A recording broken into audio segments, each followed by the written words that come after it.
Bonjour chers internautes et chers téléspectateurs, vous qui avez toujours l'habitude de nous suivre partout à travers le monde, aux États-Unis, en Europe, en Afrique. Aujourd'hui, nous avons, dans le cadre de cette émission, reçu maître, voulais-je dire, président, pour ne pas massacrer le nom, Yves Boukoulou, le président de Ligue des gens de l'UDPS, avec qui nous allons parler de cette question que vous nous avez posé beaucoup de questions. Et aujourd'hui, nous sommes descendus ici au siège pour avoir beaucoup de précisions autour de la question de rumeurs, s'il faut dire, la controverse guerre de leadership au sein de l'UDPS.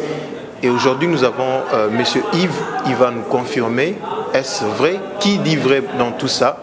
Vous avez suivi les députés, certains députés de l'UDPS élus, ils s'exclament n'avoir pas été invités autour du table, question d'avoir le pouvoir. Aujourd'hui, nous allons confirmer et vous aurez toutes les réponses à vos questions. Déjà, nous commençons avec M. Yves. Bonjour, monsieur. Bonjour.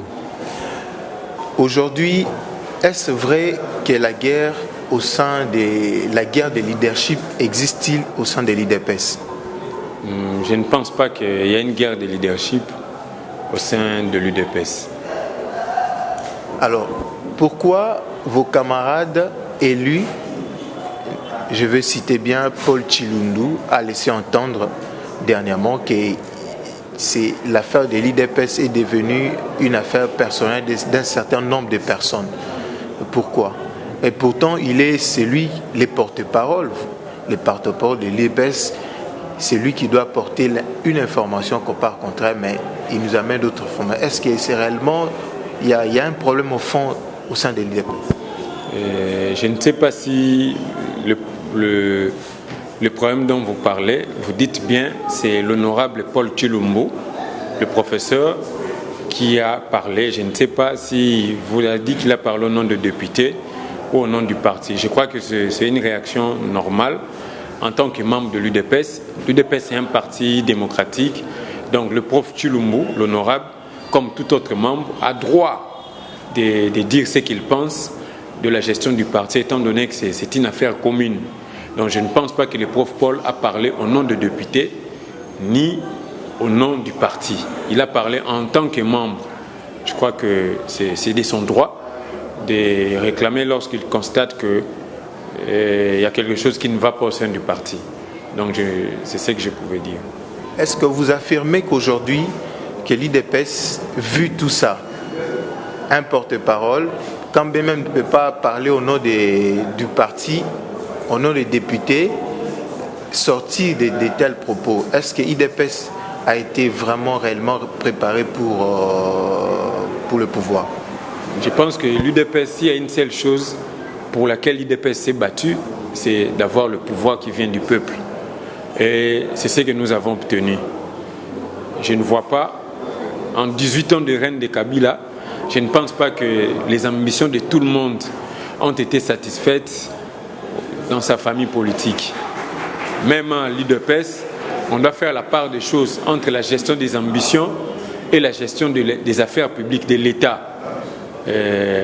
En tant qu'honorable et membre de l'UDPS, je pense que le prof Paul Tshilumbu s'est exprimé.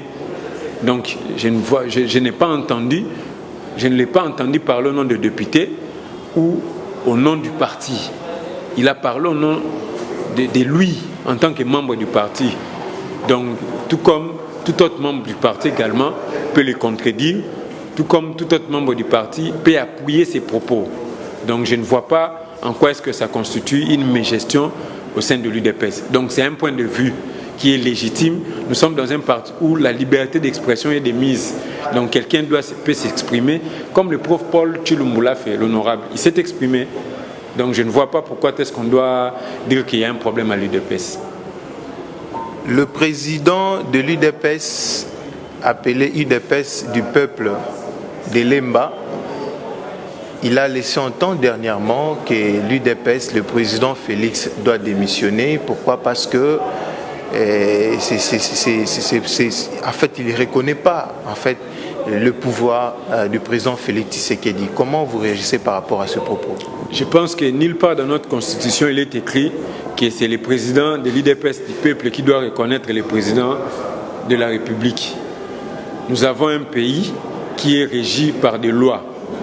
Les élections, ce sont le peuple, les populations qui votent. Le peuple congolais a voté et le peuple a élu Félix Antoine Tshisekedi.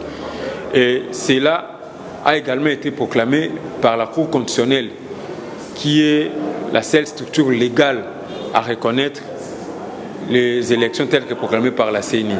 Donc je pense que M. Valentin Moubake a exprimé son point de vue et cela n'engage que lui-même, n'engage pas le peuple congolais, parce que le peuple congolais se reconnaît en Félix Antoine Tshisekedi. Je pense que sa tournée à travers la République vous dit quelque chose. Donc ça nous dit clairement que Félix Antoine Tshisekedi a été réellement élu par le peuple congolais et est réellement celui que le Congolais attendait à la tête de la République. Par rapport à la proposition qu'il a émise concernant, c'est-à-dire pour la convocation d'une table ronde nationale et internationale, c'est-à-dire qui va réunir les nationales et les internationales pour question de discuter ce problème, de trouver une solution. Pour lui, il estime qu'il y a une crise. Je pense que la crise, c'est peut-être dans sa propre tête ou dans sa résidence, parce que j'estime que le pays est en train d'avancer. Nous avons des institutions qui s'installent peu à peu. Il y a l'Assemblée nationale qui a déjà un bureau définitif. Bientôt, ça sera le Sénat. Et bientôt, nous aurons un Premier ministre avec un gouvernement.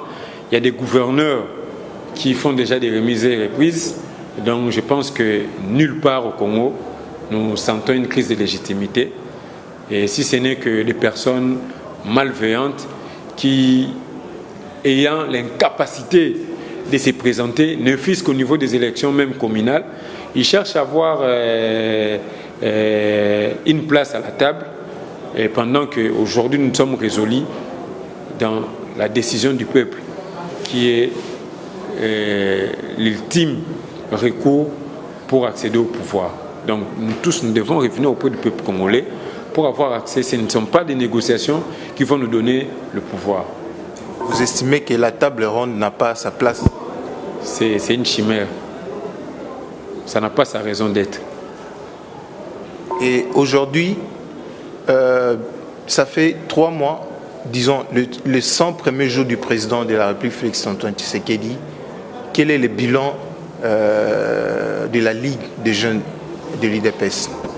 Non, les bilans, ce n'est pas la Ligue des jeunes. Les bilans de 100 jours du président Félix. Quel est le bilan que vous faites en tant que président? Merci beaucoup. Au niveau de la Ligue des jeunes, nous sommes très satisfaits. Nous estimons que la réalisation des 100 jours de son Excellence M. Félix Antoine Tshisekedi est une distinction.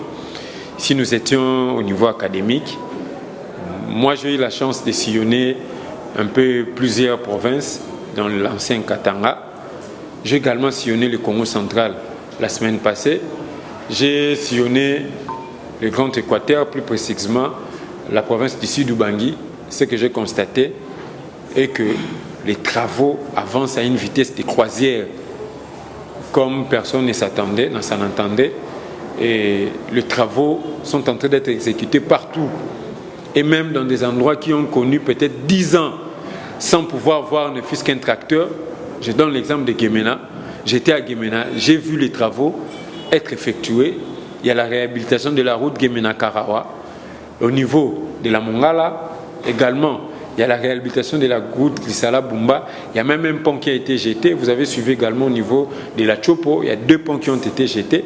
Et au niveau du Congo central, il y a la route qui sent Ngidinga, une route abandonnée, mais qui a été refaite. Et à Kinshasa, ici, n'en parlons même pas. Nous sommes en train d'assister à une explosion des réhabilitations, des réfections de routes, des nécessités primaires. Et tout ça sans le Premier ministre, ça fait 3 mois, ça tarde.